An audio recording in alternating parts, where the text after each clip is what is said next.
od pomoči, ki jih je država namenjala podjetjem, da so lahko prebrodila krizo, bil učinek ta, da so po pol leta podjetja imela 600 milijonov evrov kapitala več. Se pravi, tam ni bil problem sfinancirati toliko, da so podjetja ali pa njihovi lastniki danes bogatejši za 600 milijonov evrov. Obratno, vlada in minister Šircelj sta potegnili na sklep, da bomo z enakimi ali pa podobnimi potezami šli tudi v drugo polovico leta. In tako je tukaj pač enostavno postavka sredstva za financiranje epidemij, visoka 1,6 milijarde evrov, in ko se vprašamo, kaj bo s tem denarjem, dobimo obrazložitev na približno tretjini strani oziroma skomik z rameni.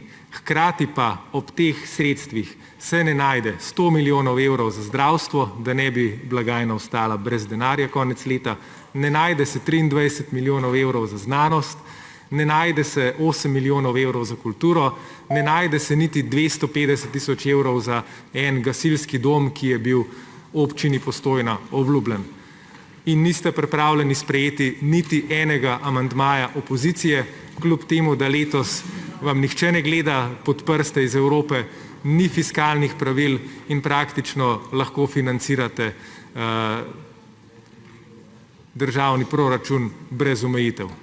To počnete, ampak to hočete početi popolnoma samovoljno in to hočete početi ideološko, na kar kažejo odločitve v zdravstvu, znanosti in kulturi. In to je razlog, zakaj bomo v Levici glasovali proti.